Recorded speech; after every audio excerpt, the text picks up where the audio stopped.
Hello friend, मैं हूं Rizwan Bloch. आप देख रहे हैं बलोच रिएक्टर यूट्यूब चैनल। तो कैसे हैं आप सब? उम्मीद है आप सब खैरियत से होंगे, फिट होंगे, मज़े में होंगे।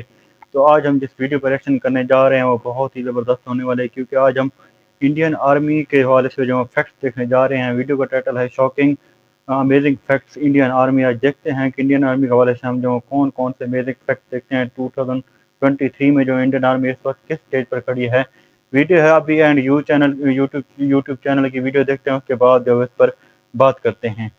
तो शुरू करते हैं दोस्तों। क्या भारत की आर्मी सच में एक सुपर पावर है या सिर्फ एक दिखावे की सेना? कुछ ही दिनों पहले मैंने अल जजीरा का ये रिपोर्ट पढ़ा and I was shocked. Paper tiger एक चाइनीज टर्म है जिसका मतलब ये है कि ऐसा इंसान जो क्लेम्स तो बड़े बड़े करता है लेकिन उन्हें बैक करने के लिए उसके पास कुछ भी नहीं। बचपन से ही हम सब आर्मी के ब्रेवरी के किस्से सुनते आए हैं। क्या वो सब झूठ है, सिर्फ पेपर पर है, या फिर इंटरनेशनल मीडिया को रियलिटी की खबर ही नहीं? आज 15 जनवरी इंडियन आर्मी डे है, तो चलिए भारत के आर्मी के कुछ ऐसे फैक्ट्स, कुछ ऐसे अचीवमेंट्स जानते हैं जिससे हमें आइडिया आ जाएगा कि इंडियन आर्मी का लेवल क्या है। अगर आपको इस वीडियो से कुछ नया सीखने मिलता है तो उसे अपने दोस्तों के साथ शेयर कीजिए। हो सकता है उन्हें इस इन्फॉर्मेशन से सच्चाई जानने में हेल्प हो। भारत के लिए इंपॉर्टेंट टॉपिक्स को एक आसान भाषा में आपके सामने लाना हमारा मिशन है। हमें सपोर्ट करने के लिए हमारे यूट्यूब चैनल को सब्सक्राइब कीजिए और इस बेल आइकन को प्रेस कीजिए। भारत दुनिया की 7th लार्जेस्ट कंट्री और 2nd हाईएस्ट पॉपुलेशन वाला देश, दुनिया की 4थी बिगेस्ट आर्मी मेंटेन करता है। But how big is the Indian army? चलिए नंबर्स देखते हैं। इंडियन आर्म फोर्सेस में आर्मी, नेवी, एयरफोर्स शामिल है।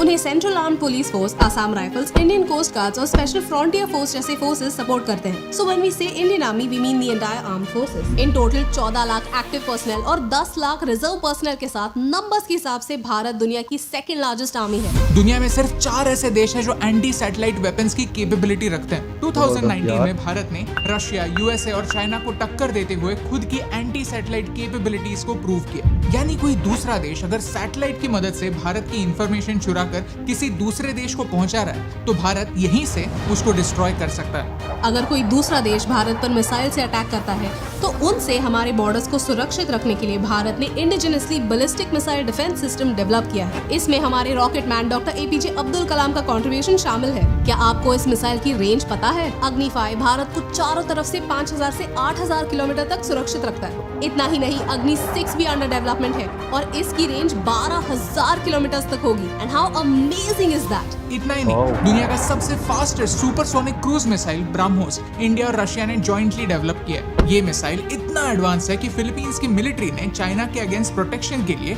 इंडियन आर्मी से ये मिसाइल खरीदा है। वियतनाम और इंडोनेशिया से भी ब्रह्मोस मिसाइल के ऑर्डर्स आने वाली है। ब्रह्मोस 1 तो छोड़िए, लेकिन ब्रह्मोस 2 मार्क 8 यानी स्पीड ऑफ साउंड से 8 गुना ज्यादा स्पीड अचीव कर पाएगा, ऐसा मानते हैं। ये मिसाइल 2024 तक रेडी होने वाला है। यानी भारत वर्ल्ड क्लास टेक्नोलॉजी सिर्फ इंपोर्ट ही नहीं एक्सपोर्ट भी करता है। 4800 से ज्यादा बैटल टैंक्स, 2200 से ज्यादा एयरक्राफ्ट, 300 से ज्यादा शिप्स, 20 सबमरीन्स और 2 एयरक्राफ्ट कैरियर्स। इतने बड़े डिफेंस को बिल्ड करने के लिए हमें एज टैक्स पेयर्स काफी बड़ी प्राइस चुकानी पड़ती है। How much? Well 4 lakh crore rupees every single year. That's our defence budget, जो हमारे टोटल बजट का ऑलमोस्ट 14% है। हमारे बॉर्डर्स को सुरक्षित रखने के लिए इतना पैसा खर्च होता है जो हर साल 9% से बढ़ता ही चला जा रहा है। As per our last budget, we spent 24% on defense pensions, 44% on salaries to armed forces, and only 28% to capital expenditure. इसका मतलब ये कि नई टेक्नोलॉजी एक्वायर करने में हमारे टोटल बजट का सिर्फ 28% ही जा रहा है। यानी इतना सारा खर्चा करने के बावजूद मिलिट्री एडवांसमेंट में हम पीछे। वैसे तो हमारा बजट वर्ल्ड का 3rd लार्जेस्ट बजट है, लेकिन अगर इनमें से सैलरीज को निकाल दिया जाए तो दुनिया में 9th रैंक पर आता है। ये सब पता चलने के बाद कुछ लोग पूछने वाले हैं कि इतना सारा पैसा जाता कहाँ है? जंग तो होती नहीं तो इतना खर्चा क्यों? वेल, भारत को इंटरनल और एक्सटर्नल थ्रेट से सुरक्षित रखने के अलावा आर्म्ड फोर्सेस और भी काम करती हैं, जिन्हें शायद आप इंपॉर्टेंट मानते होंगे। मिलिट्री इंजीनियरिंग सर्विसेज भारत की लार्जेस्ट कंस्ट्रक्शन और मेंटेनेंस एजेंसी है। लद्दाख तो गए ही होंगे आप। खारदुंगला पास, वर्ल्ड्स हाईएस्ट मोटरेबल रोड पे बाइक भी चलाई होगी। इसे कंस्ट्रक्ट करने का काम हमारी आर्मी ने किया है। इंडियन आर्मी ने लद्दाख के एक विलेज में 40 दिनों में एक सस्पेंशन ब्रिज बांधा। रिमोट एरियाज में कनेक्टिविटी बढ़ाने का काम इंडियन आर्मी करती है। बॉर्डर रोड्स ऑर्गेनाइजेशन ऑपरेशन और bro comes under the Indian army और उनकी रिस्पॉन्सिबिलिटी है बॉर्डर एरियाज में इंफ्रास्ट्रक्चर डेवलप करना। ऑपरेशन राहत दुनिया का सबसे बड़ा रेस्क्यू मिशन था, जिसमें उत्तराखंड फ्लड्स में अटके हुए 19,600 लोगों को भारत की एयरफोर्स ने रेस्क्यू किया था। इंडियन नेवी ने 2008 में केरला फ्लड्स के दौरान ऑपरेशन मदद के थ्रू लोगों को बचाया था। कश्मीर में भी फ्लड्स के दौरान हमारे आर्मी ने लोगों को बचाया था, उनका फर्ज निभाया था। सियाचिन 6000 मीटर की ऊंचाई पर दुनिया का हाईएस्ट बैटल ग्राउंड माना जाता है। वर्स्ट कंडीशंस में यहाँ टेम्परेचर -60 डिग्री तक गिरता है। यहाँ बुलेट से ज्यादा ठंड से लोग मरते हैं। 1984 से लेकर आज तक हर दिन भारत ने इस ग्लेशियर पर अपना कंट्रोल बनाए रखा। सिर्फ भारत के अंदर नहीं, पूरे वर्ल्ड में पीस बनाए रखने के लिए यूएन के पीस कीपिंग फोर्स में सबसे बड़ा कंट्रीब्यूशन इंडियन आर्मी का ही रहा है, चाइना और यूएस से भी ज्यादा।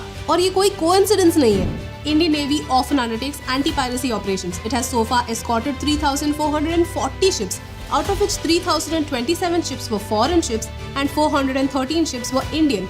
Whenever the Indian Navy has escorted these ships, there have been no pirate attacks. ऐसा नहीं है कि आर्म्ड फोर्सेस के सामने कोई चैलेंजेस ही नहीं। यार। ऐसे एरियाज हैं जहां इंप्रूवमेंट के लिए बहुत स्कोप है, जिससे हमारे बॉर्डर्स और सिक्योर बन सकते हैं। जैसे कि लॉजिस्टिक्स, जिसमें हम चाइना से बहुत कुछ सीख सकते हैं। 1962 में हम चाइना से वॉर क्यों हारे? क्योंकि हम प्रिपेयर्ड नहीं थे। जब चाइना ने अटैक किया तब हमारी आर्मी तक प्रोविजंस, एम्युनिशंस पहुंचाने से पहले ही हम वॉर हार चुके। Wars are won with logistics. Ladakh के उस पार चाइना अपने ट्रूप्स को सपोर्ट करने के लिए हीटेड टेंट से लेकर रेलवे तक इंफ्रास्ट्रक्चर डेवलप कर रहा है, जबकि भारत में हमने बॉर्डर एरियाज में रोड्स बनाना हाल ही में शुरू किया है। We have to upgrade our technologies fast. हम टेक्नोलॉजीज के डिसीजंस 20 साल तक डिले नहीं कर सकते, क्योंकि हम एक ऐसे सैंडविच में रहते हैं जहाँ जियोपॉलिटिकल कंसर्न्स कभी भी फ्लेयर अप हो सकते हैं। 1962 में हम अनप्रिपेयर्ड थे, और हम अनप्रिपेयर्ड थे ये एक्सक्यूज आगे नहीं चल सकता। And the thing is, our armed forces have the numbers, they have the experience, they have the might, even after all the challenges that they face. हो सकता है कि हम परफेक्ट ना हो, लेकिन हम एक पेपर टाइगर तो बिल्कुल नहीं। ये सब जानने के बाद if you want to be proud, then be proud of the fact कि इतनी बड़ी होने के बावजूद भारत की आर्मी ने आज तक कभी भी फर्स्ट अटैक नहीं और किसी और देश के टेरिटरी को बाय फोर्स छीनने की कोशिश तक नहीं की। अगर आपको ये वीडियो अच्छा लगा तो इसे शेयर कीजिए, हमारे आर्म्ड फोर्सेस की जानकारी और लोगों तक पहुंचाने में हमारी हेल्प कीजिए। बुरा इस बात का लगता है कि सिर्फ इंटरनेशनल मीडिया ही नहीं, हम खुद इंडियंस कोरा जैसी वेबसाइट पर इंडियन आर्मी को डिसरिस्पेक्ट करते हुए दिखते हैं। सीना तान कर कहते हैं कि इंडियन आर्मी को रिस्पेक्ट करने की कोई जरूरत नहीं। आफ्टर ऑल वो भी तो एक सैलरीड गवर्नमेंट एम्प्लॉय है जो पैसों के लिए अपनी जान को खतरे में डालते हैं। ऐसे जवाब पढ़ने के बाद समझता नहीं कि हंसे या रोएं, क्योंकि हम लोगों के इग्नोरेंस पर हंसकर उसे अनदेखा जरूर कर सकते हैं, लेकिन हमारी आर्म्ड फोर्सेस का तेज चाहकर भी छुपा नहीं सकते। बचपन में जब बॉर्डर फिल्म टीवी पर आती थी और संदेश से आता है गाना चलता था, तब एक छोटे अभी की आंखों में भी आंसू आते थे। बचपन में ये समझना पॉसिबल नहीं था कि सियाचिन में कितनी ठंड होती है या नॉर्थ ईस्ट में कितनी बारिश। अपने परिवार से दूर रहकर उनके कल की चिंता किए बगैर देश के कल की चिंता करना क्या होता है, ये समझना पॉसिबल था। बात पेट्रियटिज्म की नहीं, इग्नोरेंस की। आपको पेट्रियोटिक नहीं बनना, नो प्रॉब्लम। आपको आर्मी को स्पेशल नहीं समझना, इट्स ओके, लेकिन उन्हें डिसरिस्पेक्ट करने की जरूरत नहीं। ये उनकी महानता कम नहीं करता, आपकी मूर्खता को प्रूव जरूर करता है। और यही सिंपल सी बात आप तक पहुंचाने से मुझे फर्क पड़ता है। जी हाँ दोस्तों, बहुत ही ज़बरदस्त किस्म की वीडियो थी। मतलब वो इन्फॉर्मेशन जो शेयर की जिसका आज तक हमें नहीं पता। अगर देखा जाए तो इंडियन आर्मी वाकई बहुत स्ट्रॉन्ग होती जा रही है। इसको नेक्स्ट जो है वो सुपर पावर जो है वो कहा सकता है। इंडियन आर्मी जिस तरह से जो वो तरक्की कर रहा है, हमने ये तो सोचा था कि इंडियन आर्मी जो है वो डिफेंस साइड पर जो बहुत ज़्यादा अगर देखा जाए तो अपना खर्च जो करती है, लेकिन अब जो इस वीडियो से हमें इन्फॉर्मेशन मिली है कि इंडियन आर्मी जो है वो कंस्ट्रक्शन भी जो है वो करती है बॉर्डर एरियाज पर। उस पर जो बजट जो है वो गवर्नमेंट को देती है। 28% जो उनका बजट जो है वो टोटल इस वक्त अगर देखा जाए तो इंडियन आर्मी का जो है वो टोटल इकानमी का जो है वो ले रहे हैं। तो इंडिया के पास इस वक्त अगर देखा जाए तो बहुत बड़े बड़े मिसाइल जैसे अग्नि 5, अग्नि 6 अभी आना है, क्योंकि उसकी जो रेंज है वो तकरीबन 12,000 किलोमीटर बताई जाती है। उसके अलावा सुपरसोनिक जो मिसाइल है, उसके अलावा इंडियन आर्मी के हवाले से जो स्पेशल फोर्सेज हैं, उनके जो बाकी ऑपरेशन वाली फोर्सेज हैं वो भी बहुत ज़्यादा मॉडर्न होती जा रही हैं। उसके अलावा अमेरिका के साथ मिलकर इंडियन आर्मी जो है वो मॉडर्न किस्म की जो वो ट्रेनिंग हासिल कर रही है।